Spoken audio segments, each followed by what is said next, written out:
Ramesh sir नमस्कार।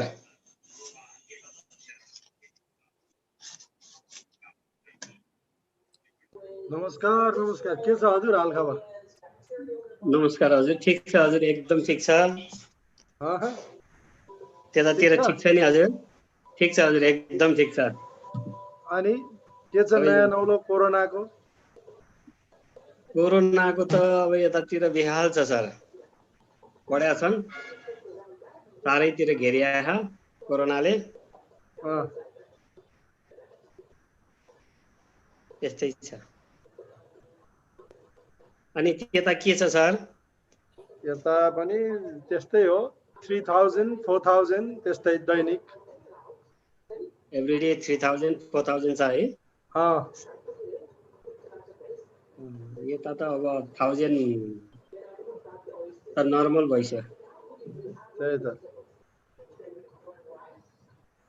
अझ कति छ? कम्युनिटीमा छिरे सर? हो, कम्युनिटीमा छिर्यो, गाह्रो अलिक गाह्रो हुन्छ। छिरे सर, छिरे। कम्युनिटीमा छिरिसक्यो। अब यो कम्युनिटीले हत्तपत्त चेक गराउन जाँदो रहेछ हैन?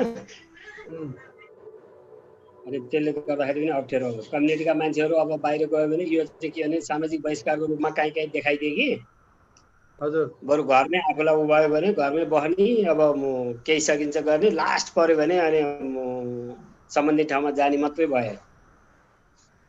त्यही त, गएर नि अब फेरि त्यहाँ डाक्टरले हेर्छ कि हेर्दैन? सर हामी अब ओके ओके सर। किनकि साथीहरू आउँदै गर्नु होला। अनि त्यसो त अहिले फेरि यो लाइभ बढी ग्याप भएर लाइभ हेर्नुहुन्छ धेरैजना चाहिँ? ए हजुर हो, हजुर हजुर हुन्छ, अब सुरु गर्दै गर्नु।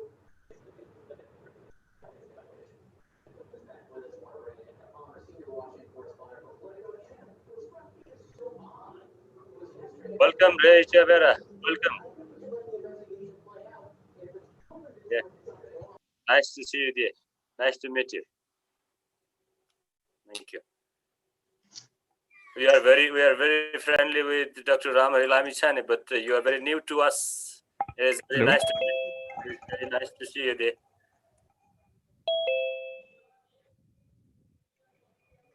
Hello.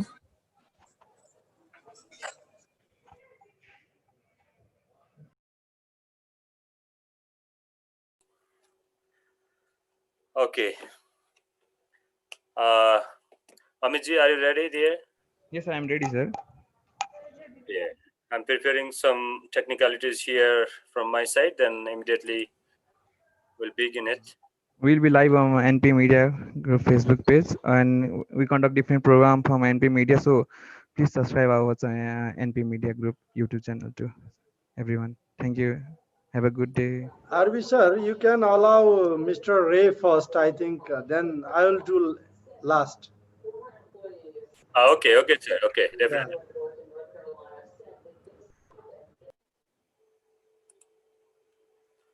Okay, I'm preparing here some technicalities. Then obviously immediately after 1 minute, then we'll go for live and we'll begin our program immediately.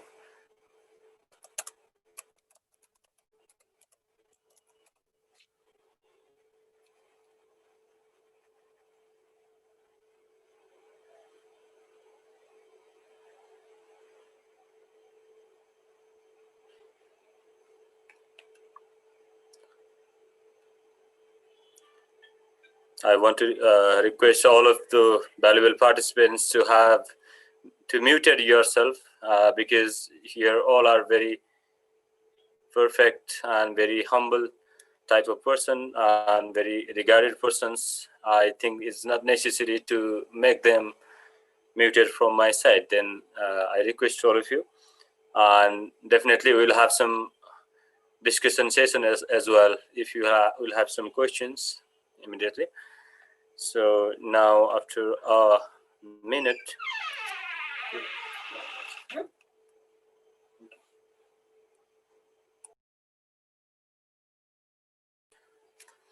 so It's ready. I'm ready here. All of you valuable speakers, I want to say, please have your full attention, and all the participants.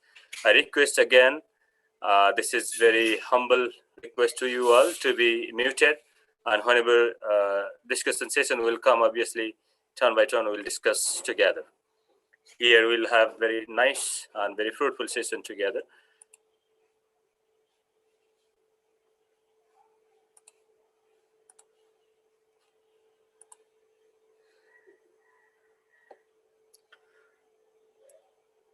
Okay. First of all, very warm good afternoon from Nepal. I'm Arvia Dikari on behalf of Virtual Ed Affairs 2020 and Hisar, Nepal. We are having such premises, virtual premises together. So before of several weeks, we are together here. We are discussing in several matters. And today we are having discussion differently. We are having this webinar differently. Definitely, Virtual Ed Affairs Nepal is a very great initiation, an initiative to facilitate those students who have already passed their 10th or C examination here in Nepal, and to facilitate those parents who are awaiting their children's very nice future with the very good quality of education here in Nepal. We are providing several opportunities of scholarship to all the students. We are providing several knowledges and motivational and different counselings to those students together here. And definitely here we are having a very nice and very perfect ambience, virtual ambience together. Definitely education is for life, and education is for society, education is for family, education is for change. Yes, but here in Nepal, definitely this is not the problem only of Nepal, this is the problem of whole world. This COVID-19 is having a pervasive effects in every society of the world, together in Nepal and some South Asian countries. Here we have several friends from different countries like Bangladesh, Pakistan as well as a participant. So yes, COVID-19 is giving some chances as well in education. COVID-19 is making us compelled to go further digitally, and we can say now go digital for education. But are we taking such initiative here in Nepal and in other countries? Are we taking needed type of plan? Are we preparing needed type of plan? Are we visioning some such types of digital society which is very fastly creating? Definitely, we are having some lackings together here. So, Education Minister, Government of Nepal, different federal and provincial government, local government, together several organizations and together institutions which are providing education are most responsible for this, to have such initiative together. And definitely this is very new thing in which as well we have to provide a very perfect type of quality to the students, because students who are studying here now, definitely after 5 or 10 years they will compete in the very competitive and complex type of society, and in which very global competence is needed with perfect attitudes and abilities. So definitely we will discuss on those matter. Society is gearing up its change, gearing up the speed of change especially. So we have to meet this change together. We have to adapt by providing the education together. We have to somehow forecast, and we have to somehow invent those types of quality educations to provide those new generations together. Obviously, for that we need very perfect quality education. We have to manage perfect quality educations. To discuss on those matter, we are here together, and we have very pioneering educationist Dr. Ramhari Lamichane and Ray Emmanuel Ichavera from Philippines. So I request to you both and to be, I think, warmly welcomed. I welcome to you both and to you all participants, and welcome to those parents, students, and well-wishers who are observing from different medias together. So before of that, I'm going to shortly introduce Ray Emmanuel Chavera because he will present at first, and after it, Dr. Ramhari Lamichane will present. At the time, I'll introduce Dr. Lamichane. So Ray Emmanuel Chavera is from Philippine, and he is a very perfect research and publication expert, and he is working more than 10 years in different organization, more than this CPSC, and he is very perfect expert of Filipino education, especially technical educations, and definitely whatever experiences he will share with us and whatever experiences he is gaining from this such types of very perfect educational ambience from Philippines, those experience will definitely guide us to have some uh, plan and policies together with some way forward. So I request Ray Ichavera for some presentation here. Uh, Please, Ray Ichavera, this is your time for your precious presentation. Thank you. Namaste, everyone. Thank you very much for inviting me to this wonderful event. And I hope that I can impart a little bit more about the Philippine education system, particularly on the monitoring and evaluation, and of course, the response of our education system to the recent challenges, particularly during the COVID pandemic. So I hope that during my short presentation, I will be able to discuss and of course to at least give you a little bit of knowledge about what is happening in the other side of the world. So I will now share my screen.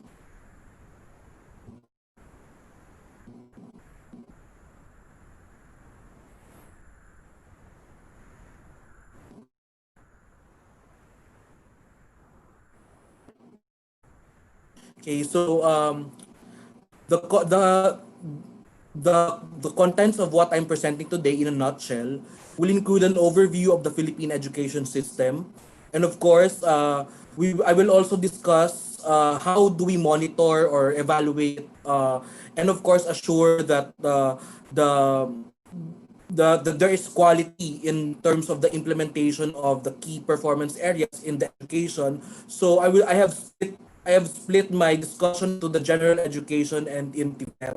And of course, I will also discuss briefly about what has been the response of our education system on the recent challenges, particularly on during the COVID-19 pandemic. As you have known, as you may have not known actually, Philippines is one of the worst affected countries in Asia, and I think now it has the highest number of infections of COVID-19 in the ASEAN region. I think now it has surpassed 240,000 infections and around 3,500, 3,600 deaths so far. So the government has been taking this crisis very seriously, and in fact has imposed different levels of lockdown because Philippines is an archipelago. It means that it has a lot of islands, and these islands are not physically connected to each other. That's why it's very difficult as well to have a unified policies on lockdown, particularly that you have to manage the mobility of people. That's why we have varying stages of lockdowns, community quarantines, and other challenges. And of course, that also adds to the problem as well, no. But so far, Philippines has been successful in managing the economy, or at least managing what has been able to be managed. And of course, we have to take that bitter pill of a little the decline in economic activity, of course, but I think in terms of the online engagements, in terms of online learning, it's still continuing, and of course, my conclusions as well. So so I would just like to share you about some key statistics about the Philippine education system. So first, our language of instruction is, of course, Filipino regional languages, and of course, English. So we use English in major subjects such as mathematics, science, and of course, we have an exclusive English language subject which is taught as early as kindergarten. So as many of you has known that Philippines is one of the most proficient countries in terms of English usage, and I think it's if I'm not mistaken, the fourth or the fifth largest country in the world in terms of the number of English speakers. I think it's also because of a cultural thing. We are also linked to America as well, so that's why we are speaking on American sided English. And of course, but the recent reforms in education also emphasize the use of Filipino as well as regional languages. So uh, Philippines is not only diverse in terms of its population, but of course, it's diverse in terms of its regional languages. So each of the regions in the Philippines has an exclusive language in which it may not be understood by some people as well in the other regions too. So the Philippines has enacted some significant reforms in education starting in 2010. So before 2010, there's a 10-year basic education, but starting from 2010 it was implemented in phases, ending in 2016. Our education system, our basic education system, was added with 2 years. So the 2 years is the senior high school, in which the students may be able to choose the track or the specialization that they would like before pursuing tertiary education. So I would be discussing that in the later part of my presentation. So the usual start of the academic year is June, but because of the coronavirus pandemic, it has been revised, it has been changed, and the recent update is October. The start of academic year for 2020 is October already. So the number of students, of course, this would total for about it's about 30% more or less of the whole Philippine population. So as Philippine population is quite young, we have a demographic advantage in terms of our population, means that most of our population is well under 30 years old, and of course there's a lot of students as well, and of course the primary enrollment rate is quite high. This means the enrollment rate from grade 1 to grade 6, which is very high as well. So almost all are enrolled in the schools, and of course this is provided basically free by the government, the primary education. Of course, secondary education, of course, is provided as well free by the government. Tertiary, it was started to be provided free by the government starting in 2017. And of course, reforms or the changes are still being seen. But before it, the tertiary education is not free. So people has to invest a lot when they want to send their kids after high school to the universities and colleges. That's why it explains a quite low number of gross enrollment rate in tertiary education. But of course, starting from 2017, this was already reformed. The government already agreed to subsidize tertiary education in the Philippines starting from 2017. And of course, because Filipinos emphasize a lot on education, even if they don't enroll, even though that there are some challenges in terms of enrollment. Uh, The literacy rate is quite high. I think it's one of the highest as well in the region. For 15 and to 24 years old, it's as high as 99.08%. So I'm talking about the basic literacy rate here, the ability of the person to read, to write, and to compute, to execute basic arithmetic. So it's as high as 99.08%, but for the older people, it's still 94.32%, but it's still quite high as well.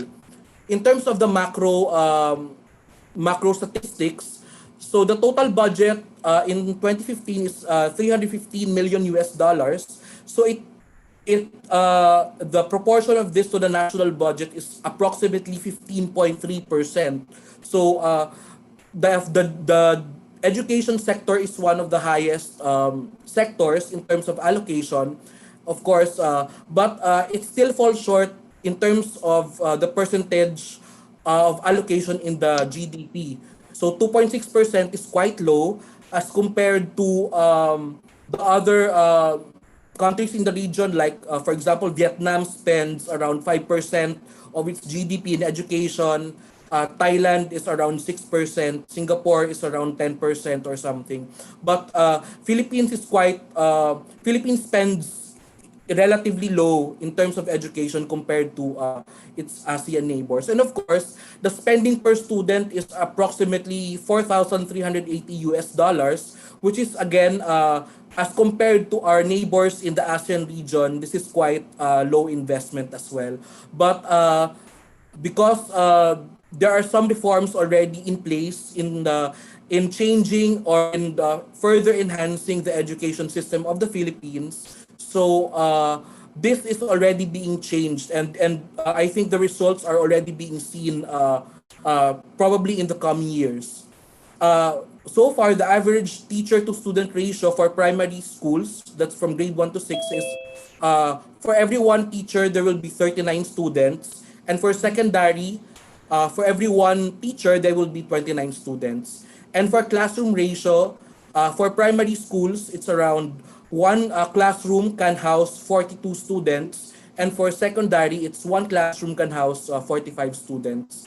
So this is quite high as well, but of course, infrastructure is also catching up with the demand, of course, and the large number of population of student population in the Philippines as well. So just to give you an overview, the Philippine population as of this year is 110 million. So it's 110 million people, and 30% of that are students.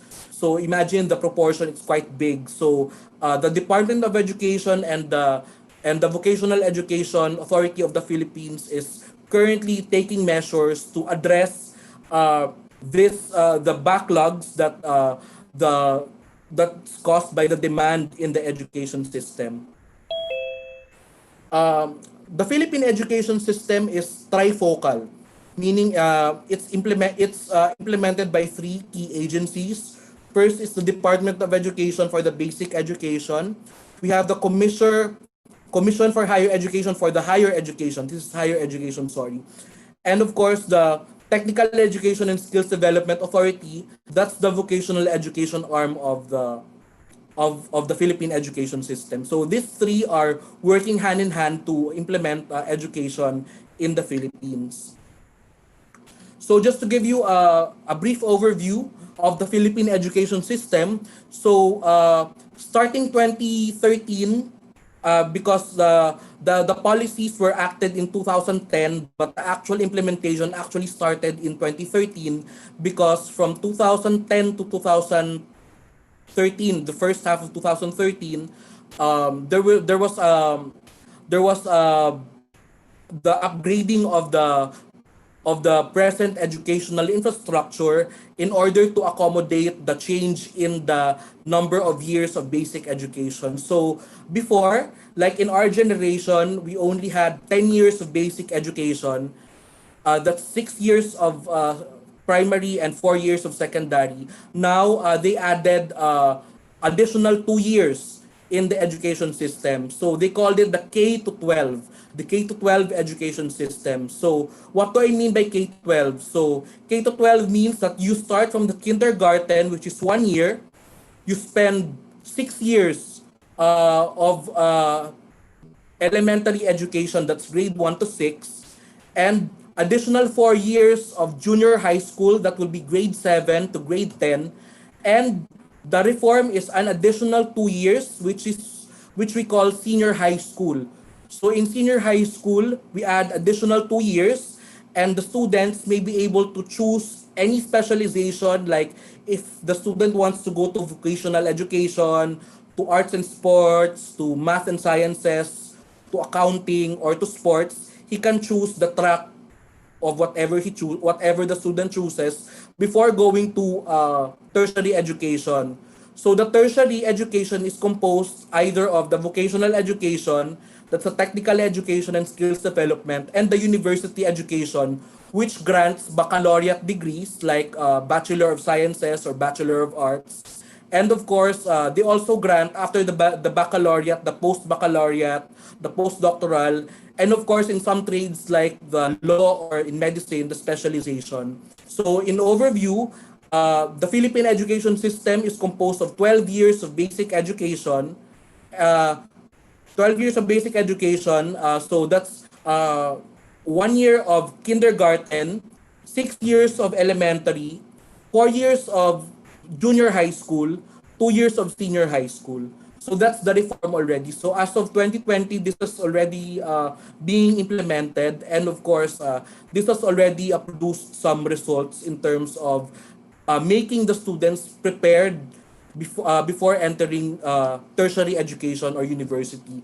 And of course, in the senior high school as well, we have an option when the student chooses the vocational track of education, he or she can also enter the labor market because he can also be granted a national certificate upon completion of the senior high school. So that's the reform as well in the education system of the Philippines. It makes it's a bit more flexible, and it actually emphasizes the entry of the vocational education as well. So just an overview of the Philippine qualifications framework. So we have 8 qualifications framework, and of course, this is competency based and labor market driven. And of course, this is assessment based qualification recognition. So the level 1 of our Philippine qualifications framework starts upon the completion of grade 10. And the level 2 qualifications framework starts upon the completion of senior high school, which is grade 12. When you complete senior high school, you are already qualified on the level 2 qualifications. And of course, when you enter the university and gain the baccalaureate, you will shoot up to level 6 of the qualifications framework, no? And of course, for the vocational education as well, we have the NC or the national certificates. So it evolves over time, and of course, the equivalent of the diploma level in the vocational education is level 5 of the Philippine qualifications framework. So the importance of the Philippine qualifications framework is, of course, it encourages lifelong learning by allowing the person to start at the level that suits him or her and build up qualifications as needs and interests develop over time. So, and of course, each of the levels here have the corresponding expectations or the corresponding descriptions in terms of the what skill sets are they supposed to master, and of course what are the different expectations as well in terms of the pedagogy and in terms of the other skills that they may have gained. So the Philippine Qualifications framework is a very comprehensive document.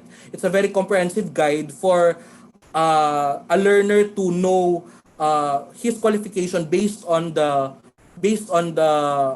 his education.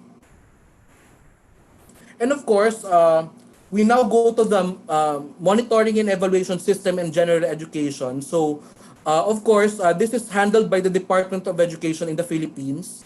So, we have, of course, the overall management. So, actually very centralized. So the overall management is handled by the planning service to the policy and research division and the planning and programs division.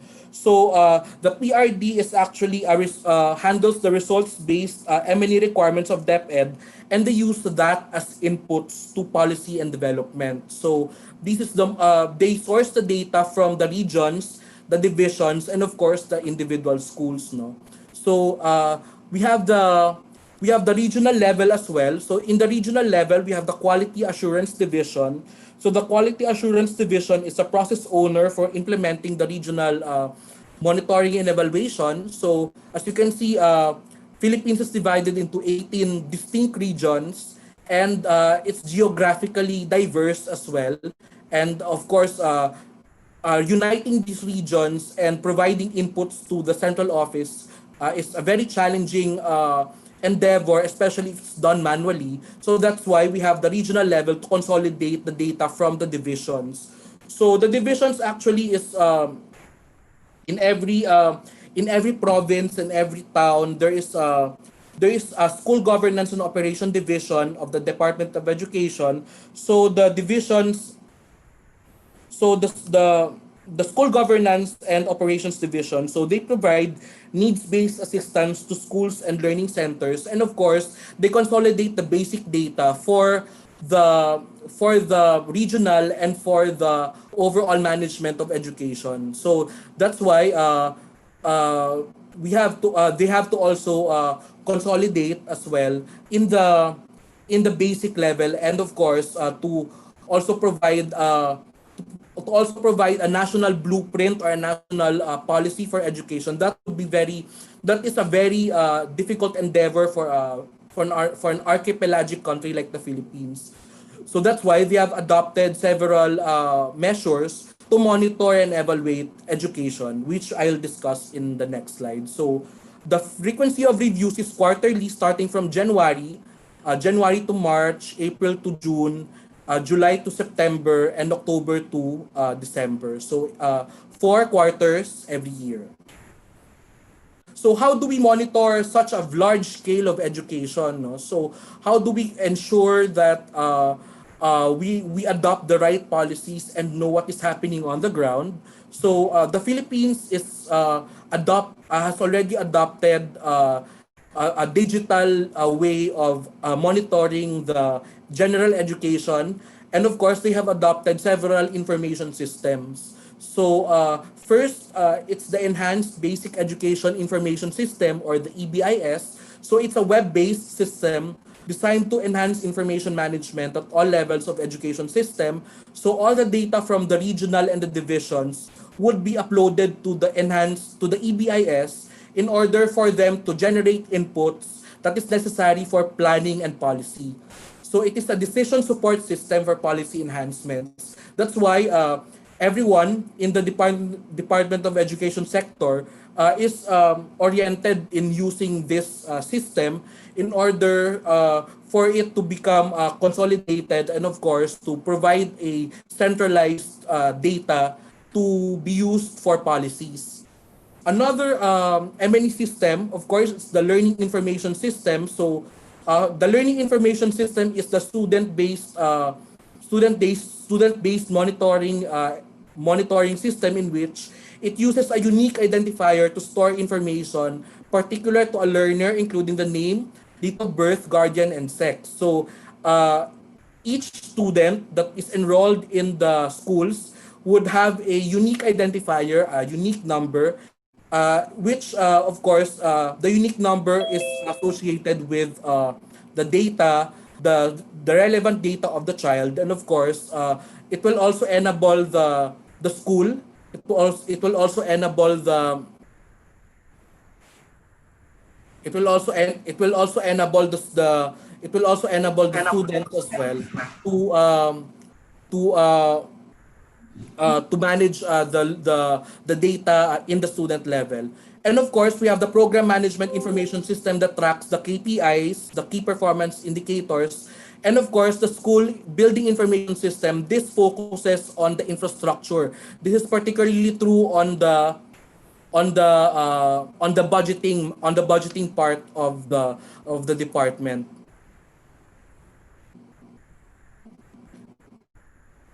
Okay, so this is the tool. I will just show this to you to at least to demonstrate that in the schools, they also have this template in which it contains all the data requirements relative to the school implementation of mandated processes and school-based initiated interventions for continuous improvement. So this is actually the responsibility of the principal, responsibility of the school head to identify the key result areas on access, quality, and governance, and of course to have the corresponding key performance indicators for every key result area. So this is presented in a multi-stakeholder forum, which involves the teachers, the parents, and the schools as well.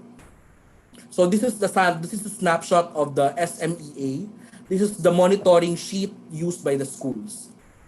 For vocational education, we have the three we have three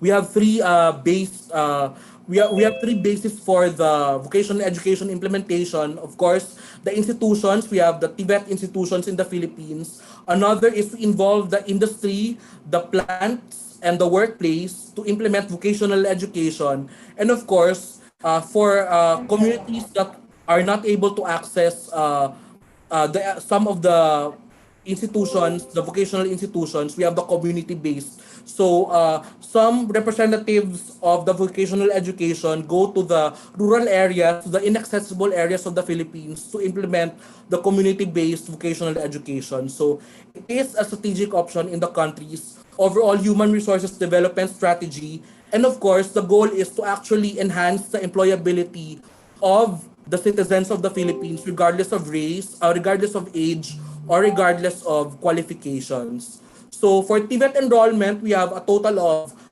5,244,194. And of course, out of that, 65.4% of that is employed. And of course, that TVET also involves college undergraduates as well and college graduates for additional qualification as well. And of course, so far there is a positive perception in the Philippines that TVET will enable them to get more qualifications and make them more employable. So enrollees from college, and of course some other college undergraduates, and of course some senior high schools are already availing of the vocational education option in order to enhance their chances of being employed, particularly that we are also sending the labor force abroad. So one qualification as well for you to go to abroad is of course to subject yourself to TVET enrollment also.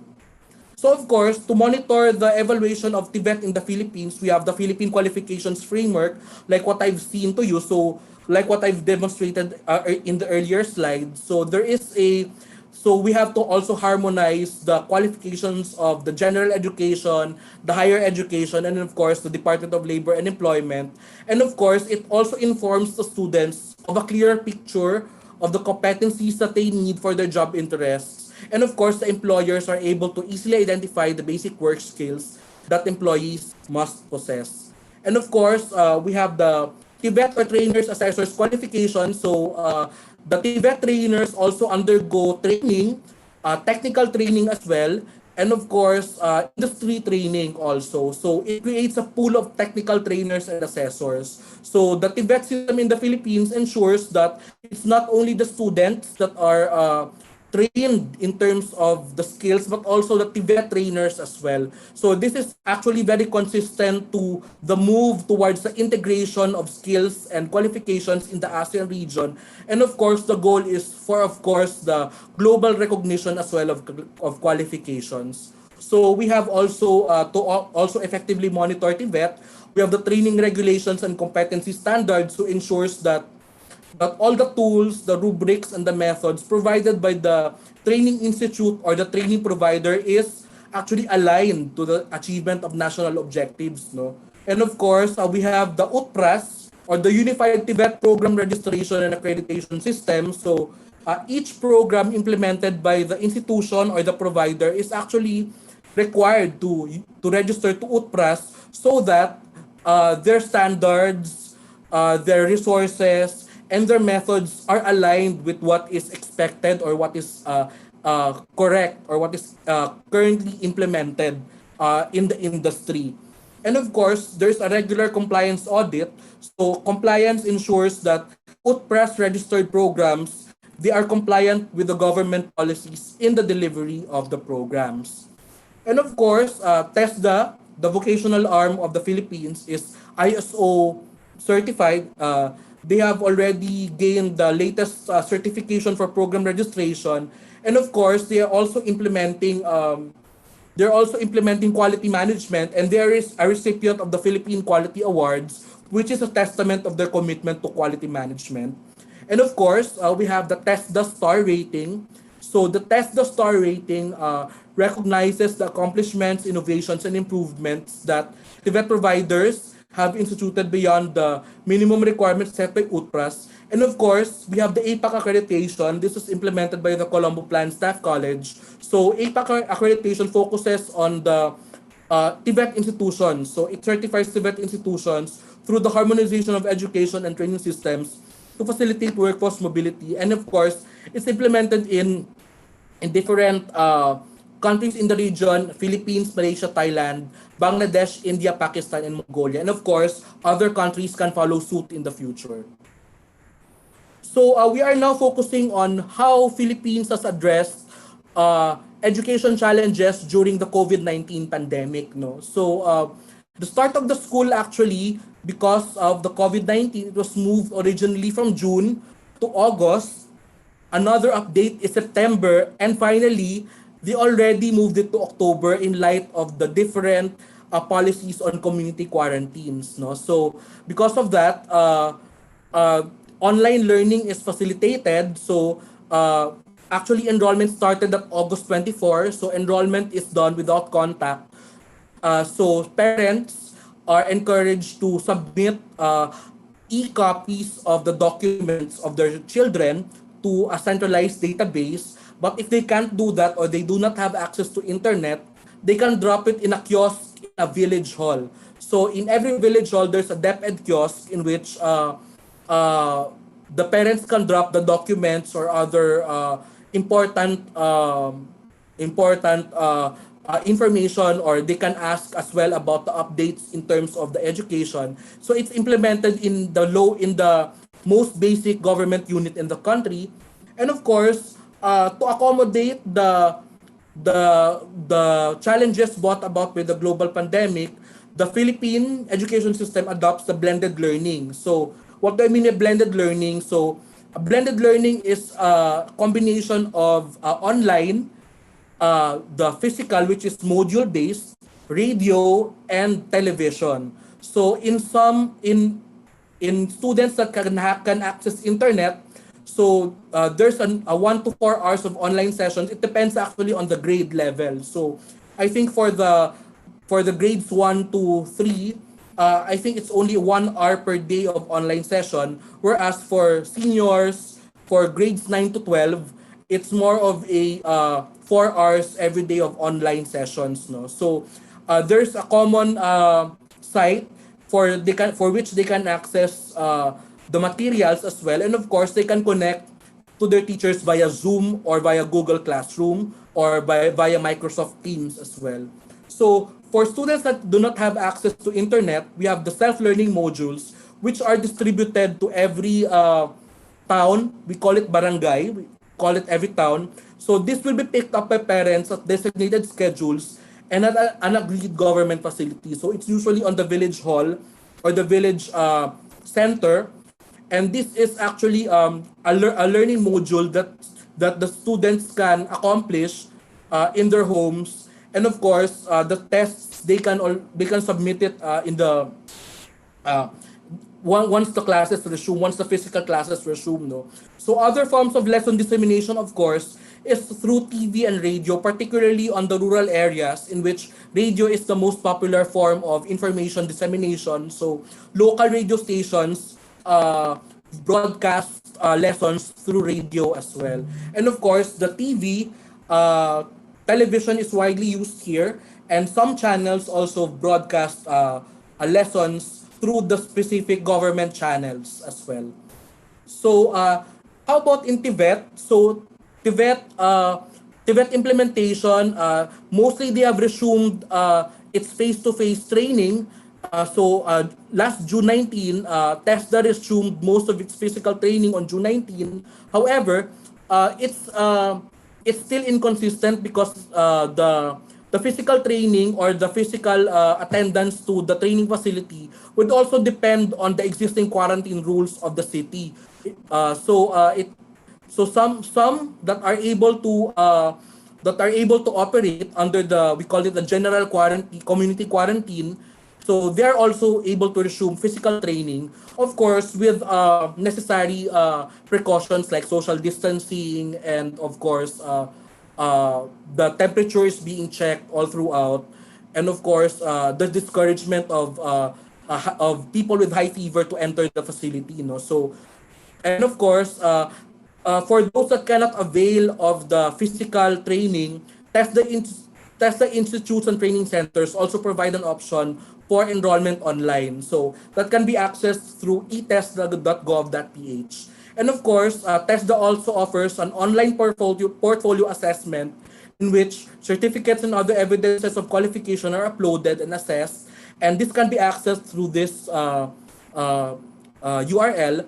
And of course, there's also an enterprise-based training using blended learning methods. And of course, because of the COVID-19 problem, TESDA is also implementing training on COVID-19 prevention, particularly on webinars, on courses on preventing COVID-19 in the workplace, training on contact tracing, and of course, training on health-related programs. So, TESDA, the vocational education, is being managed well in the Philippines. And of course, it has also adjusted based on the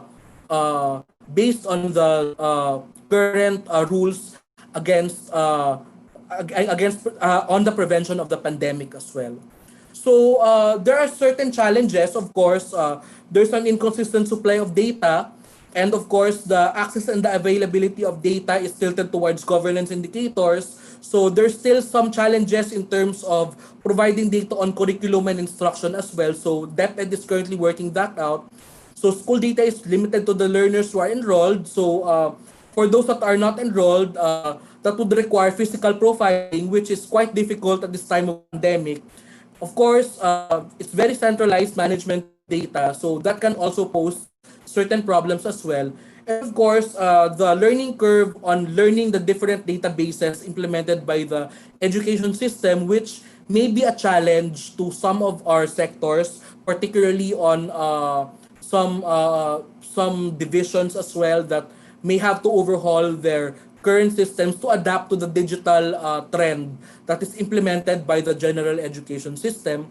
And of course, just to conclude my presentation, so Philippines is one of the countries that spends the lowest in education as compared to its neighbors. But I hope that the trend is changing in the following years, in the coming years. And of course, because Philippines has this advantage of have the advantage of being fluent in English. So I think the government is also working on capitalizing on that trend as well. And of course, monitoring and evaluation in Philippine education is widely supported with tools and methods. And of course, to guarantee transparency, of course, there will be certain policies for implementation. But of course, there are also some recommendations further for improvement, no, of course. And of course, despite the very challenging times, and despite some challenges in terms of the implementation of education, of course, we have a lot of rural areas that may not have access to some of the resources. Literacy rate in the Philippines is very high because learning starts at home. Even the basic learning, the basic communication, and the basic counting, of course, starts at home. And of course, there are a lot of alternative learning methods. So Of course, the student or the citizen can enter the education system at any time, as long as he or she is capable. And of course, we have also the Philippine qualification system to assess the placement of the student in the education system, and of course, to give the necessary interventions. And of course, the Filipino culture also emphasizes as well on the implementation of education, the the help of the family as well, in order to execute, or in order to make the education of the next generation successful, no? So again, I would like to thank you for listening to my presentation. I hope that I have given you an overview of the Philippine education system. And of course, you are also welcome as well to ask me additional questions. So again, thank you very much. In our language, maraming salamat po, and have a good day. Thank you. Thank you, Ray Tavera, for your Thank very you, sir. extensive, I think, very perfect presentation. I think definitely those educators who are directly involving here and those educators who are observing us from different medias, obviously, is a very nice example of a kind of Mr. successful Ray, way please of looking. Yeah, close your PowerPoint. yeah, Ray, Ayun, please. sir. Yeah. Okay, thank you. Thank you, Thank you sir. again, Ray Chavera, for your very perfect and very extensive type of presentation. Definitely, this is very nice example of a kind of successful education system, especially in this pandemic time. People who need to learn. Yeah, even all those rural areas are covering very perfectly. It was very nice example, definitely. Yeah, more than this, your presentation and your perfect, I think, of speaking of every points. It was truly, I think, understandable for all those valuable participants who are here. And definitely here we have very important and very foremost educationist from Nepal, although now he is also in Philippines. And I want to just introduce him, although several people knows him very perfectly, but this is formality, and somehow we have to fulfill some formality as well. He is none other than Dr. Ramhari Lamichane, Director General of CPSC, Colombo Plan. He is the first Nepali and the 11th Director General of CPSC. Currently, he is the President of Asia Pacific Accreditation and Certification Commission, APACC as well. He is a certified project assessor, together experienced project manager, TBT expert, and a seasoned manager at a policy level. He has served as the member secretary, chief executive officer of Council for Technical Education and Vocational Training, CTEVT, in Kathmandu, Nepal. Together, prior to his appointment as a CPSA DG, he was involved in the development of implementation of a national TBT policy and TBT program in Nepal. He has delivered papers in a number of international TBT conferences, meetings, and seminars in the following countries like Australia, France, Germany, Israel, Italy, South Korea, Switzerland, the United Kingdom, and the USA. Similarly, presented papers on TBT in national and international training programs conducted by CPSC in all of its member countries. He has also authored and co-authored journal papers and books, various areas of TBT, such as TBT accessibility, TBT financing, gender and equality in TBT, and marketing of TBT, and many more. Dr. Lamishane earned a PhD and MPhil on education leadership from Kathmandu University in Nepal. He has a degree on educational administration, planning and policy as a Humphrey Fulbright professional from Peabody College, Vanderbilt University, Tennessee, USA. He also studied Advanced Diploma in Hospitality Management from TAFE, South Australia. He obtained his MBA and his Bachelor in Commerce degree from Tribhuvan University, Kathmandu, Nepal. Definitely, we are very proud to welcome him here in this very nice virtual premises. Several friends from different countries are here because they are very interested and they are very aiming to listen him together. I want to again welcome Dr. Ramhari Lamichane here for his presentation. Thank you. Thank you, RB sir. On behalf of Colombo Plan Staff College and my team, I would like to thanks for EduFear, the organizing committee of the HISAN. HISAN is the big organizations who are they are implementing different education program in Nepal. So as per the today's schedule, I am going to present about the quality management system in education. My friend Ray explained about the education system of Philippines because we thought to give you some ideas about Philippines education system, how the Philippine qualification system is working here, and what are the competency assessment system for the Tibet teachers in Philippines, Tibet instructors, that this is the only country in Asia Pacific region we assess the competency of teachers, then only they can work as a Tibet teacher.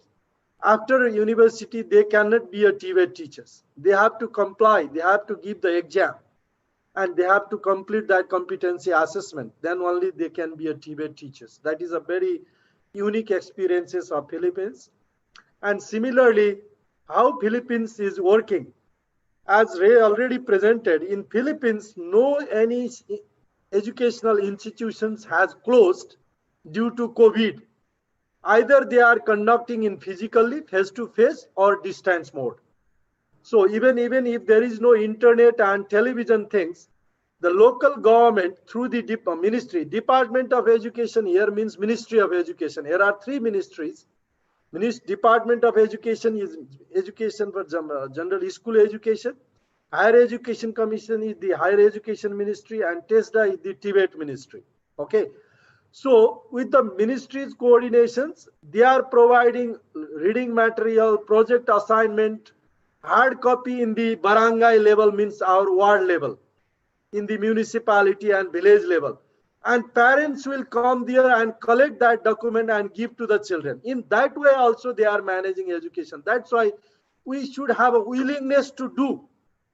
We can do. There are different options. But important thing is how committed we are to execute the educational program. So he gave the overview of the educational system and how Philippines is managing education system even in the COVID pandemic situations. So now I am going to present about the quality management system in education. So on behalf of our team and Colombo Plan, I would like to welcome all the distinguished participants from Bangladesh, Pakistan, Philippines, and Nepal. I think so far. And there might be other friends. So once again, welcome to you and good evening. So I'm going to present my presentation.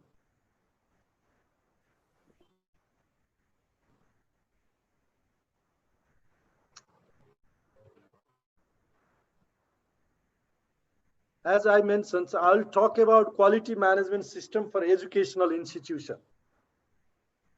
So my presentation will cover introduction, challenges faced by educational institution, quality management system for educational institution, leadership's roles on QMS, who benefits from QMS, conclusion and way forward. Because this EduFair's purpose is to give some information, insights and tips to the principal, administrator, and the executive director or the manager of that or educational institutions, as well as the other Tibet institutions, and some tips to the students. So as we all know very well, the quality management systems comes with three elements: quality, management, and system.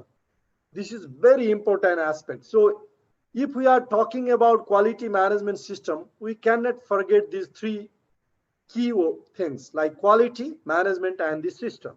So what is quality? According to Aristotle, quality is not act, it is a habit. So if we are talking, I am providing, our educational institution is providing quality education, means you have to develop culture and habit, how you implement, how do you implement and how do you produce the competent graduates from your education system. That's why 1 month activity, 1 year activity, single day activity for quality is not the quality. It should be a habit, it should be a culture of that institutions. Then only we can say we are producing quality graduates, quality outputs. So what is quality? Quality is the accuracy of result to the target. Every institutions will have a target. If they meet their target, that is a one level of quality. And another important things, degree of satisfaction of stakeholders. If our educational stakeholders, means parents, students, industries, community, local government, or other like a development partners, if they are happy, if they are satisfied with our outputs, that is a kind of indicator for the quality. Degree of satisfaction of stakeholders is another indicator for quality. Similarly, quality is determined by context or situation. We cannot copy paste the quality standard of Philippines to Nepal, quality standards of Bangladesh to Pakistan, quality standards of Singapore to Nepal, because it depends upon the context or situation. Finally, proxy quality indicator for education is gainful employment of graduates and perform as a civic citizen. If we produce graduates from our educational system, are they getting gainful employment or not? And are they working as a civic citizen for the nation or not? That is very important. That's why proxy indicator of quality of the education is gainful employment of graduates and perform as a civic citizen. Okay, that's why these are the elements we can consider as a quality. So competencies for quality educations, definitely knowledge, skills, attitude. These three things is very important for the quality educations. And this is called basic competencies. So if we are talking about the competencies in educations, we have to provide knowledge, skills, attitude. Even in general education, we can teach them some skills, behavioral skills, and we can give them some attitudes part like positiveness, how to behave with seniors, soft skills component, how to communicate with the seniors, how to communicate with supervisor. There are many things we have to give in attitudes part. That's why in general educations, normally these skills and attitudes part is somehow missing, but we have to give. Then only we can say basic competencies. Not only that, is that graduates is able to do that job, what we taught them. That ability is another important thing. Similarly, personality traits. So when we talk about, especially in people's interest, their personality, somebody likes science, somebody likes general education, somebody likes teaching, somebody likes job of manager. So is that education is matched with their interest or not, their personality traits? That's why especially it applies more in Tibet than general education. Even general education it applies. That's why combination of basic competencies, abilities, and personality traits is called competencies for the quality education.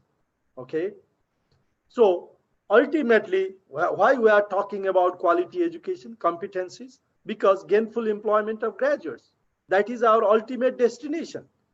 We have to reach that. Otherwise, there is no meaning of investment in education. Number of institutions, number of enrollment will be meaningless if we couldn't produce 100% graduates, and those graduates will not get gainful employment. The investment in education is useless. So Another is like a management. I think all of you are very much familiar with management. I'll not explain. Management is art of getting things done through others. And you know, the final things, the management means if we able to mix appropriate mix of 6 M's, means men or women or human resource, money, machines, materials, methods, and markets.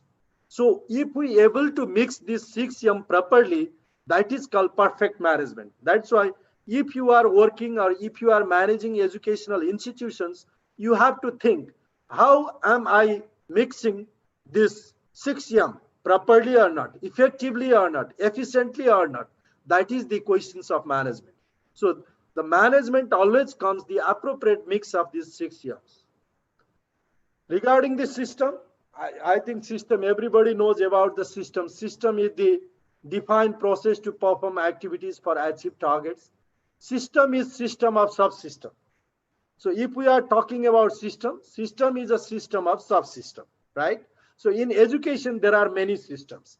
There are curriculum division, there are students, hostel, cafeteria, teaching, learning, classrooms, you know, graduation. There are many subsystems. That's why we have to manage all the subsystem properly to maintain education system well. These are the inputs: curricula, teacher, money, machines, infrastructure, students. Process is course delivery, methodology, methods and approaches, networking, operational management, and ultimately output of education system is our graduates. So quality assurance in education system, when we talk about, always we have to follow national education policy, national qualification framework, national education strategy plan. These are the fundamental document we have to follow. These are the guiding document for any sort of educational institution. Then inputs, as I already mentioned, these are the inputs we have to give in education system. And these are the process, like teaching pedagogy, how we do. If we talk about vocational TVET education, that is vocational pedagogy. So teaching pedagogy for general education, for vocational pedagogy means, because the vocational covers the KSA. That's why to impart skills and attitude parts, we need competency-based pedagogy. That's why it is different than general education. Evaluation and certification. Similarly, the output of the education is graduates.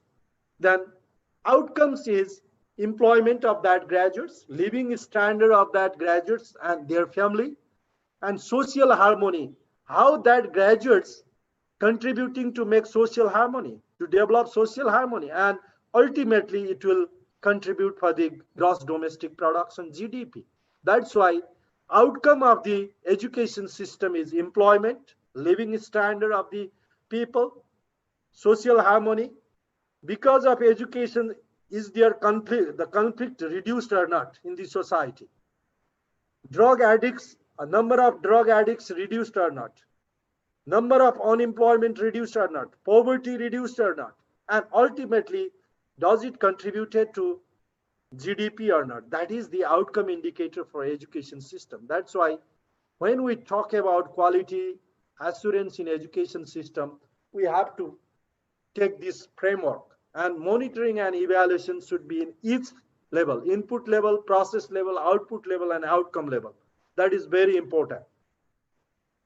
These are the ecosystem of quality management system. That is called 3 P's and 4 C's. So I'm not going to explain much, because 3 P's means always we have to consider people, means human resource, where with whom we work. We have to follow process. We have to follow the programs. What are the educational program we are implementing? And to manage that 3 P's, we need culture, we need communication system, we need commitment, 100% commitment. Ultimately, why we do for our customer. That's why customers are in a center of the heart. You know, they are the core. If our customers, our stakeholders will not satisfy, the quality management system will not work. So customer is the key element we have to consider. These are the challenges faced by educational institutions. There is a mismatch. Graduates' competency versus market demand. That is obvious. How to manage mismatch and how to reduce and how to address the demand is the very important. And lack of qualified faculty and high turnover, especially in Tibet. And quality is the very big challenge in the Tibet sector, because quality matter. Number game is nothing. Number of institutions opening is no meaning. If we are not producing quality graduates, what is the meaning of investment? And traditional mode of delivery, teacher center. That is still we are focusing on teacher center learning. Adoption of innovation, technology, and global competitiveness. Because of this COVID situation also we realized, because of lacking of this innovation, technology, and global competitiveness, we are unable to implement program in the COVID period. We don't have blended learning environment. We don't have distance learning environment. We are not preparing for that. That's why this is this key challenge for us. Resources for sustainable education and equipping 21st century skills. 21st century skills is very important. So today we don't have time, but if you go to the CPSC's literatures things, you will find a lot of information, and in the website also, internet also, there are ample of information about 21st century skills. So these are the challenges faced by educational institutions. So if we are talking about quality management system in education, always we have to think about plan. Do means implement part, like plan means quality. We should have quality policy. If we are implementing higher secondary schools or college or Tibet institution, do you have quality policy of your institute? Do you have your strategic plan? Do you have your operational plan? Do you have a human resource plan? Image building plan of the institutions? How you are working for your image building things? And financial plan. This is very important for planning. And do part like manage infrastructure and equipment, recruit staff, train staff, develop and revise curricula and conduct courses. These are the implementation part, do part. And check part, we must have supervision and monitoring system, very good supervision and monitoring system. Similarly, program evaluation and treasury study, which if we have this check part very strong, it will give feedback to improve our programs, our management style, our quality, and that's why check part is very important. And after completing this check part, monitoring and evaluation things, develop new standards, baseline, and feedback management, recommend for change based on learning. So, like COVID has taught us very important things. We have to develop our learning environment in blended approach. That's why this is because of change management. So we have to accept it. So PDCA cycle is very important for QMS in educational institutions. If you don't have PDCA cycle in place, means your institution is not implementing quality management system. You are just producing graduates without quality. Or if you don't have QMS in practice, you are making students failure. So components of educational policy, these are the components. I think everybody knows this very well, so I'm not going to explain. Teachers, students, teaching and learning resources, teaching and learning environment, and time frame. So this is a very important. If our educational calendar is for 3 years, if we take 5 years, means that is not the quality. Components of quality. Time frame also very important. So in this COVID situation, how will we manage the time? That is very challenging questions for the policymakers and the management, top level management of the educational institutions. So these are the very important elements we have to consider in our management system. If we don't have competent teachers, forget about quality. That is the fundamental things, competencies, attitudes, beliefs, orientations, and social background. That is very important.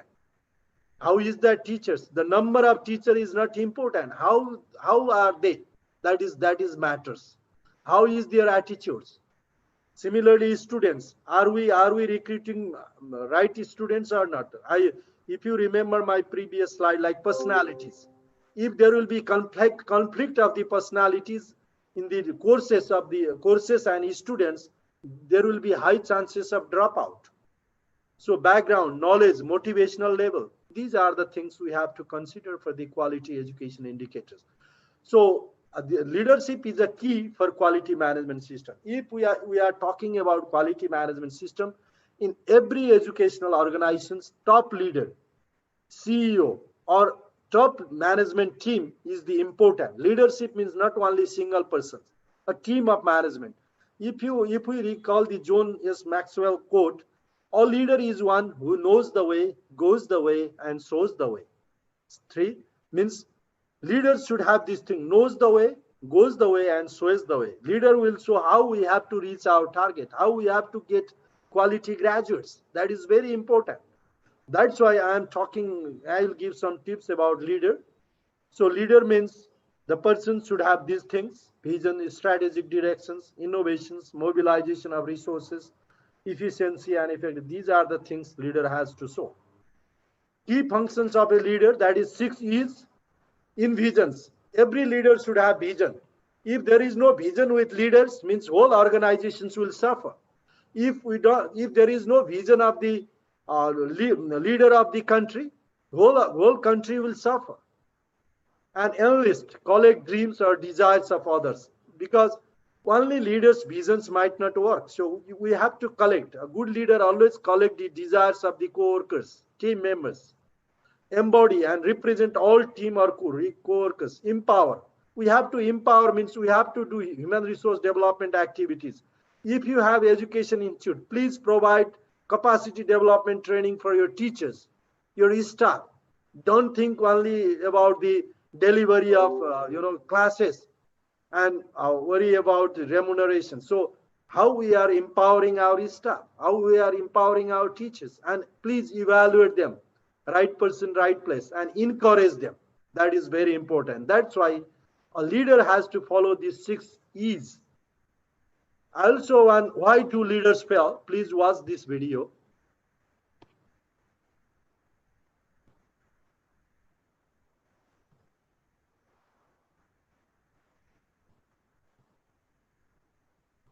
Why leaders fail. You hear about the demise of leaders from almost every area of endeavor.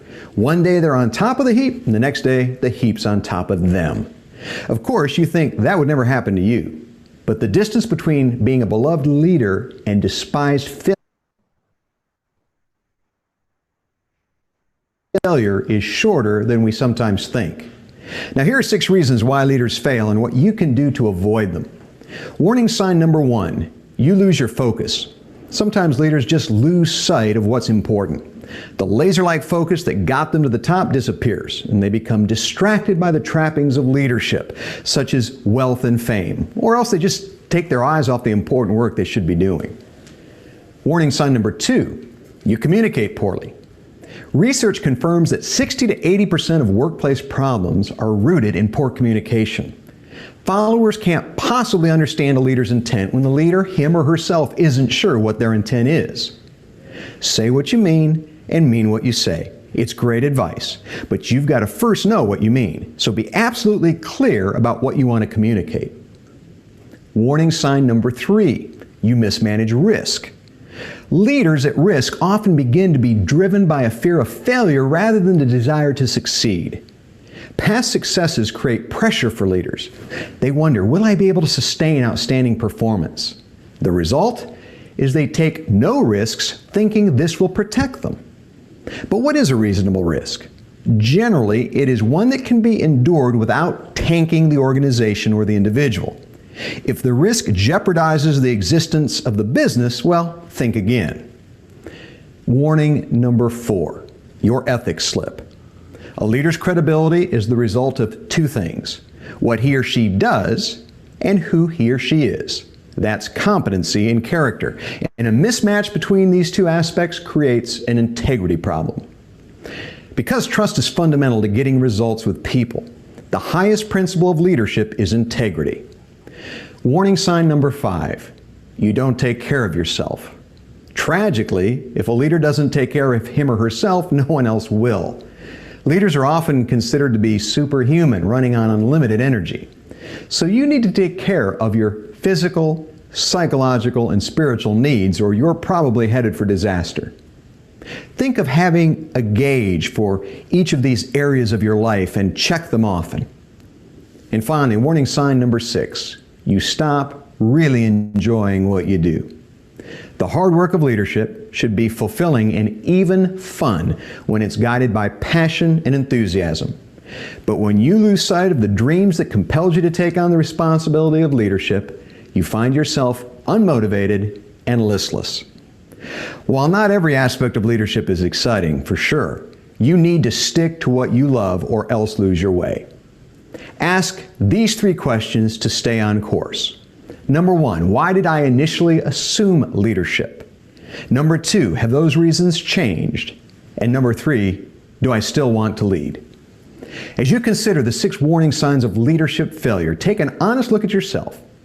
If any of the warning signs ring true, then take action today. Pay attention to these warnings that you can avoid so that disaster doesn't strike and you sustain the kind of leadership that is healthy and fulfilling, both for yourself and for your followers. Okay, thank you. Hope this video, the summary of this video is this: why leaders fail. According to him, the 6 L's, the regions of 6 L's. The 6 E's for success, 6 L's for failure: lose focus, less and poor communications, lacking behind to manage risk and mismanagement, low ethical values. The ethical values is very important to be a successful leader. You know, within a second, if there is no ethical values, within a second, a leader might collapse.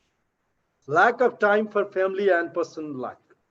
So we have to manage time for family and personal life. Otherwise, it will be another disaster.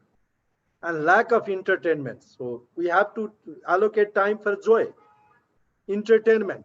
If we are not doing that, that is also another reason of failure. That's why please think about these 6 L. If we avoid these things, then we will be a successful leader. So roles of a leader for institutional transformations, like always, they must have strategic directions, innovations and creativity for transforming educations. When we are working in education organization, always we have to bring innovations and creativity. Otherwise, we will be outdated. Our graduate will not get job in the international market. Global competitiveness is very important. That's why I emphasized to have 21st century skills in all educational programs. Otherwise, if we are not imparting 21st century skills in present education system, our graduates are like illiterate for the international global market. And we have to follow global market trends. And customer satisfaction, students and employer is the key customer for us. They should be satisfied. Then only we can talk. Our leader's job is that. So who benefits from QMS? Definitely institutions, educational institutions. If we are private sectors, we will provide service and we will earn something, profit. And government job is to provide service to the nations, people. That's why institutions will get benefit. Employers will get benefit. Students will get benefit. Definitely having a quality workforce, quality competencies. And employers will get skilled and competent workforce in the labor market. And parents, if they are paying for something, if the return is very successful children, sons or daughters, then parents will be happy. That's why ultimately key beneficiary is the country. If the institution, employer, students, parents will be happy, ultimately country will be happy. So are we making our country happy or not from our educational management system? That is the key message for you. That is the key challenging questions for educational providers or managers. So in concluding remarks, almost my last slide, do unto others as you would have them do unto you. If you are thinking something by others, you have to do for them. Product or service is the focal point for organizational purposes and achievement. Quality in the product service is impossible without quality in the process. Quality in process is impossible without the right organization. See, the right organization is meaningless without proper leadership. A strong bottom-up commitment is the support pillar for all the rest. Each pillar depends upon the other four, and if one is weak, all are weak. Okay, with these concluding remarks, I have some recommendation. Consider change as an opportunity for the organizations. We have to accept the change because of this COVID. There are a lot of changes we have to do. That is a challenge for us. And if you are able to manage this change and challenge, then you will be a successful leader. Apply strategic management system in your educational institution and use PDCA as a tool for the strategic management process. Ensure organizational excellence for both quality management system and quality output, competent graduates. And develop stakeholders coordination and feedback management system. Manage staff in line with QMS and develop QMS culture in the organizations. Okay, and paradigm shift.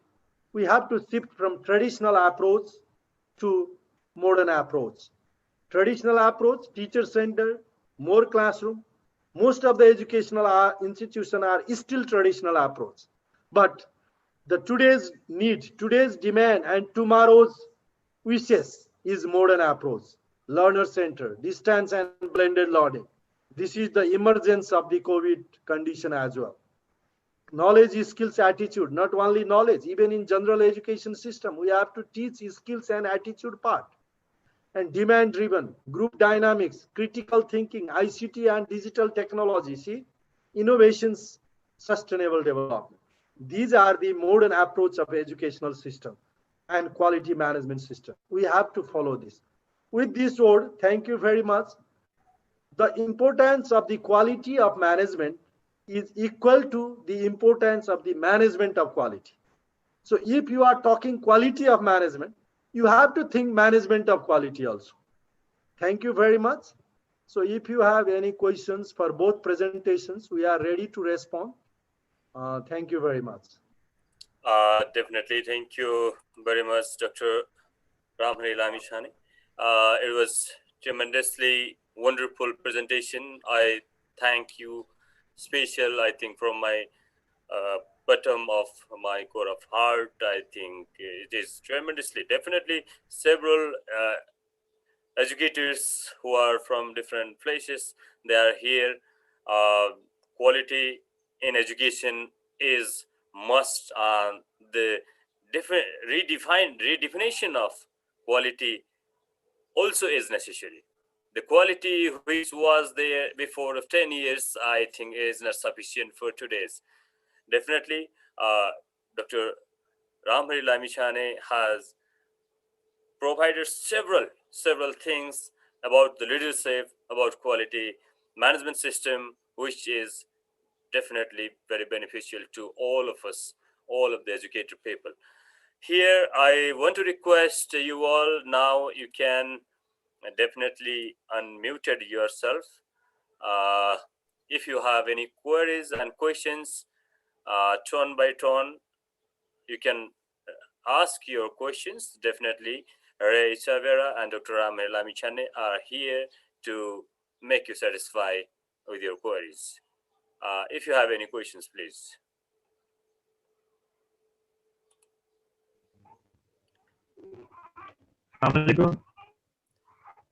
Yes, please. Yes, Jahanjev.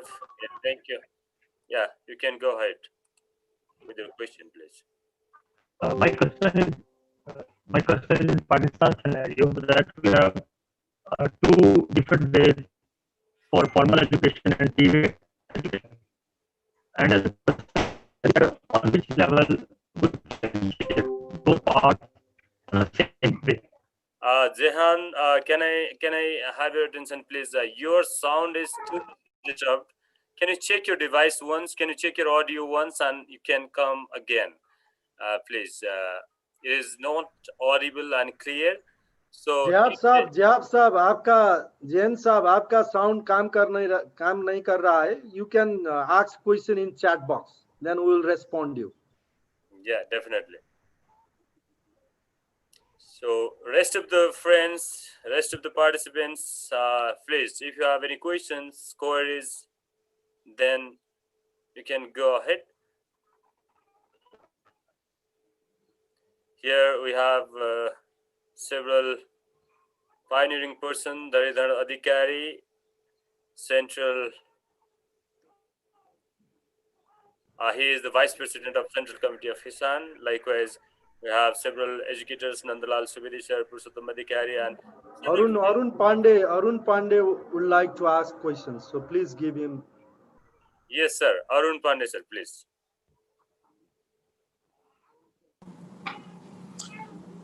Thank you, Dr. Ramari Lamisane. I am Arun Pandey from Kapilvastu. So, no, sir, no any question now.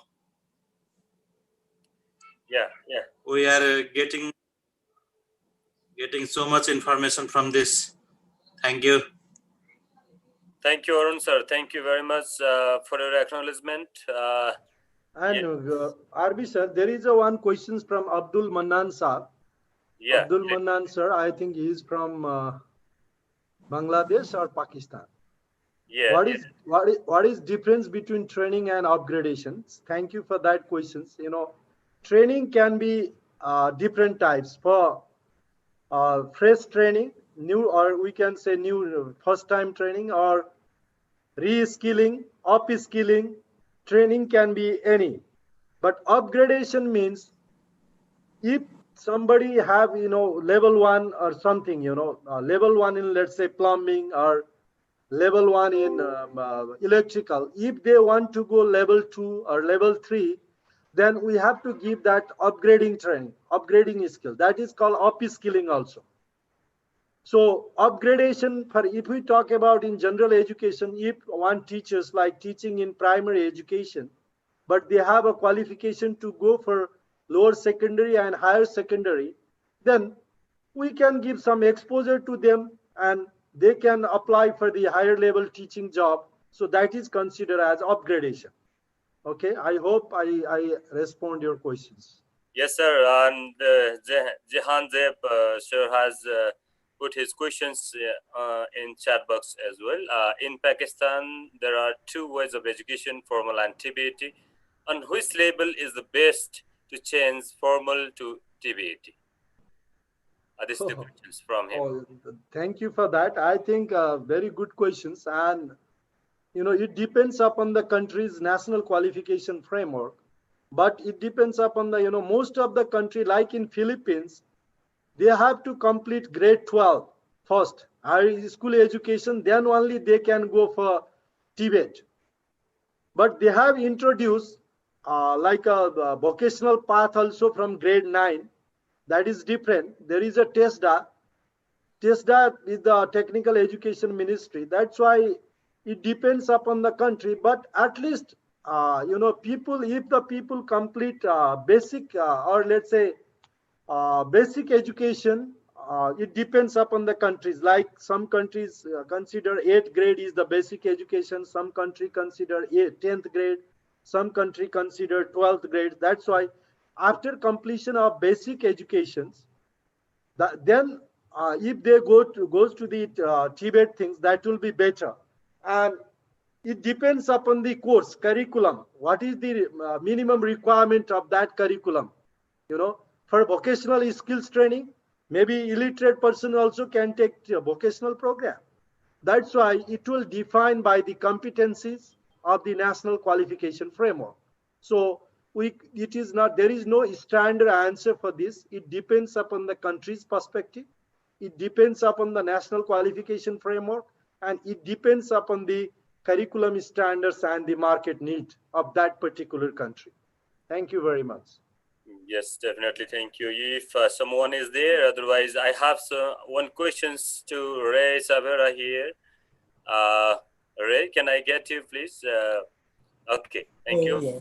Yeah, Ray, here, especially we are in this virtual fair, we are targeting those teenagers, especially teenagers, students. This is the time of enrollment in grade 11, just as it means grade 10th. They have already passed grade 10th. And in this situation, most of the intelligent students here in Nepal, there is one tradition: intelligent students and good students always aim to study science.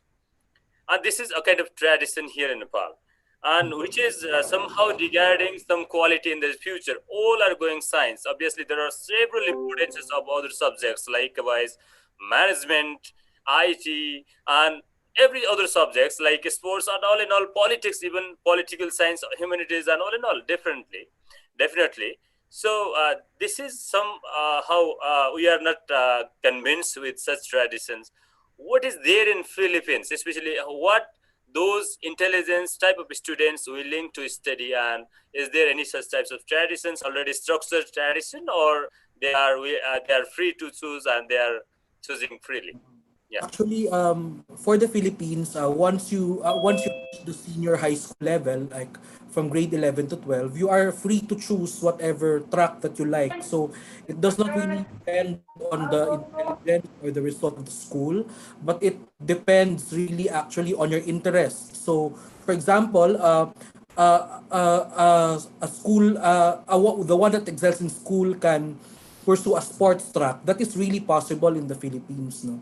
And of course, the Philippines actually promotes a freer and a more encouraging path in which it will depend actually on your personal interest, and of course, it will depend actually as well on your uh, it will depend actually on what you really want to pursue as a career in the future. So, for example, because of the recent reforms in the education system, so before, like in our generation, of course, after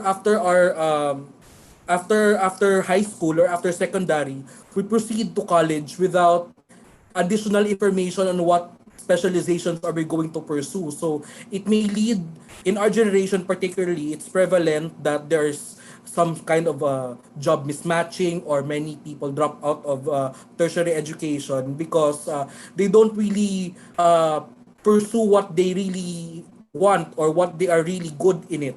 So in this case, because of the reforms recently, they opened 5 tracks, not only in science and math, but also in humanities, in sports, in arts, and of course in accounting, so that whatever your level or whatever honors or whatever your educational excellence after your junior high school, you are free to pursue whatever track that you feel like.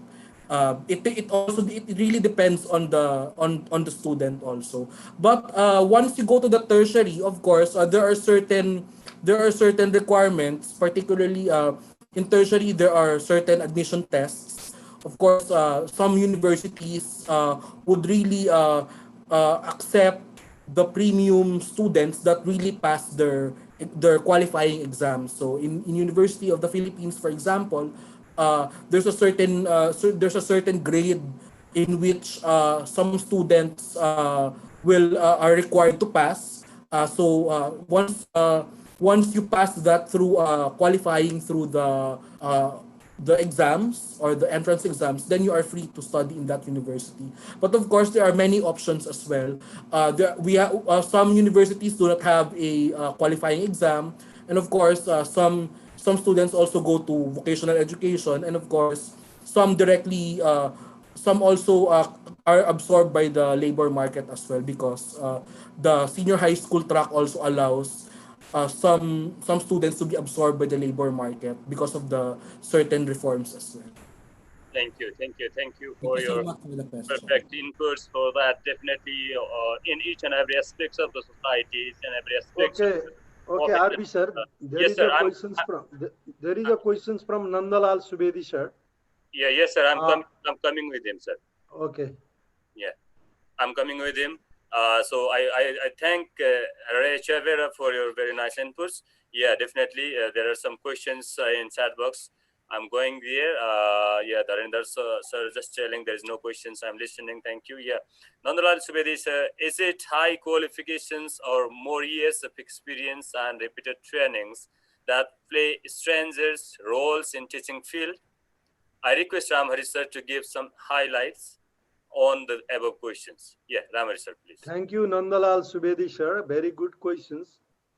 In my experience, the high qualifications will not work for effective teaching learning. but definitely experience matter. But minimum educational qualification is required. For example, if we have to teach +2 students, maybe master's degree will be better than PhD. That's why, because there will be a very big variance. That's why minimum qualification requirement is necessary. But if we are teaching in a school system, like a school education, no need PhD doctors, something like that. There will be a big gaps between the students' expectations and teachers' competencies. That is the one thing. But experience always matter. Experience is very important. Not only experience, if they do not have, as I already mentioned, retraining, reskilling, upskilling, retraining, exposures, that's matter, because life is a continuous learning, lifelong learning. So if teacher doesn't learn, and if teachers doesn't upgrade with the latest technologies, latest teaching pedagogies, vocational pedagogy, or if they are not aware about the, for example, the present teachers, if they don't know how to use internet and how to write email things, they are looks like a illiterate teacher. That's why continuous learning is very important. We have to follow the minimum requirement of the educational qualifications, but higher the qualification, that is not the effective, not higher the output, there might be some problem. That's why it should be a suitable and appropriate qualification, but experience and training, retrainings matter a lot. Thank you Yes, for that. definitely, sir. There is another questions for you. Thank you so There is much. there is another questions for you, Rajendra Maharjan. What are the benchmarks for quality grading in education, sir? Who used to rating quality accreditations? Questions to Ramari, sir, from Rajendra Maharjan, sir. Thank you, Rajendra ji, for good questions. Like a benchmark of the quality grading, what are the benchmark for quality grading in education? I think you missed my presentations. I already mentioned. What are the quality indicators? There are 4 quality indicators. Number 1, to achieve the target. Second one is, are our stakeholders, like customers, are satisfied or not, like students, parents, employer. If they are satisfied with our graduates, means that is a one kind of quality indicators. And ultimately, quality indicator is the gainful employment of the graduates, and are they serving as a civic citizen for the nation? That is very important. If people are earning lot of money, but they are not fulfilling their responsibility as a civic citizens to the country, means that is not the quality. But this quality rating can be done by, in each and every country, there is like a national accreditation body. So they will accredit it, and their quality standard. And there are many international accrediting body as well, that like that we have a Asia Pacific Accreditation and Certification Commission. Well, right now I am the president of that commission. That's why we do international accreditation of the Tibet institutions. That's why there are, in each and every country, there should be an accrediting body for the institutional quality assessment. Thank you very much. Yeah, thank you, Ramari, sir. There is next questions. I think this questions belongs to Ray Chavera. I think, is there one syllabus for whole country? If I'm not wrong, Zahanzeb is asking these questions. Ray Chavera, I think, this questions is for you. Yeah, for the basic education, there is one syllabus, like for example, for grades 1 to like for example, in a particular subject, uh, all providers, private or public, follow up nationally recommended syllabus. But of course, the teaching of course varies, and of course there will be some differences in terms of the delivery. But there is a suggestion. There's a national the Philippines streamlines the syllabus so that it will be easier as well to implement. Yes, thank you, Chavera. And I think this is the last questions. Who can develop the upgrading management system in education? That is last question. I think belongs to Ramhari, sir. If you Okay, the questions from Pradeep Panda.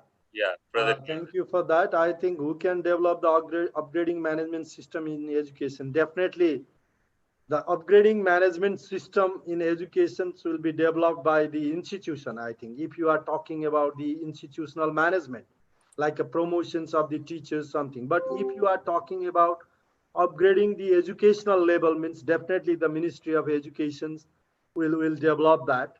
So the questions is not much clear. Who can develop the upgrading management system in education? Means you are talking about educational ladder or you are talking about career ladder. It depends. If you are talking about career ladder of the teaching staff or educational staff, definitely that particular institutions will do that. If we are talking about the educational ladder, definitely the country's responsible ministry and higher level authority. Okay. And regarding the one syllabus, as Ray already mentioned, so in Philippines, there is only one syllabus in general education, but in Tibet, the TESDA, the Ministry of Technical Education's center office will circulate have developed national qualification framework, curriculum framework. Based on that curriculum, they call training regulations. They call training regulations. For curriculum framework, they call training regulations. TESDA issue the training regulations.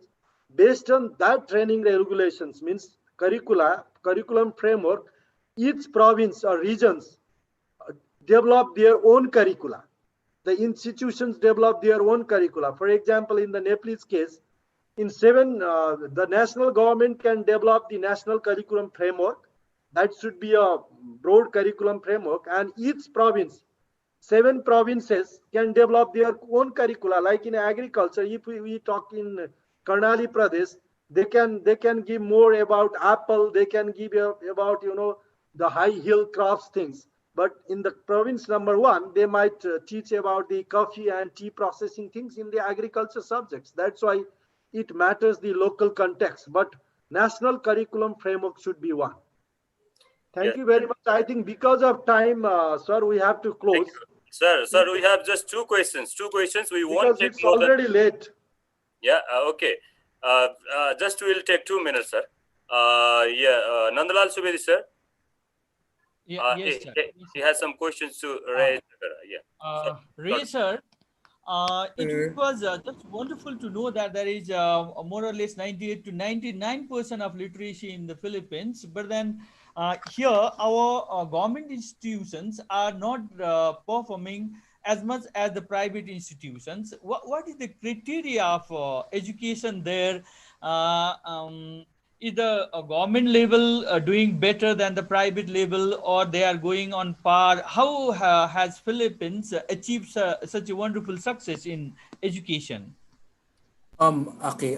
First of all, the Philippines, there's a strong there's a strong educational culture, of course, in the Philippines to begin with, and of course, there's also a sort of a collaboration as well between the private and the public in terms of sharing some information in terms of resources. Of course, there was a policy as well to, of course, to encourage some. Because of the overcrowding in the public sector, in the public education sector, there's of course some resource constraints in the public sector. So there's a policy of DepEd, which is implemented, I think, even also recently, that DepEd would some sort of subsidize certain students to continue their education to the private stream, so that the capacity constraints can be somehow addressed. And of course, there are also some alternative learning. Some students that are not able to, of course, go into physical classroom setting can also avail of the alternative learning system, which of course involves sometimes opens night classes, and of course it involves online learning as well, and of course it also accommodates PWDs. It also accommodates certain it also accommodates some sectors that have challenges in terms of their physical abilities. So I think the success of education in the Philippines in terms of literacy rate is because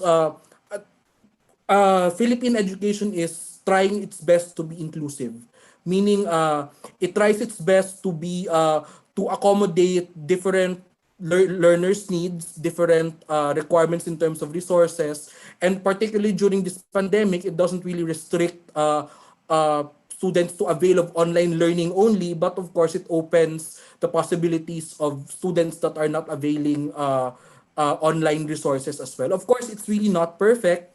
There are certain challenges as well. There are certain difficulties, and of course, capacity constraints is quite evident, of course, in public schools.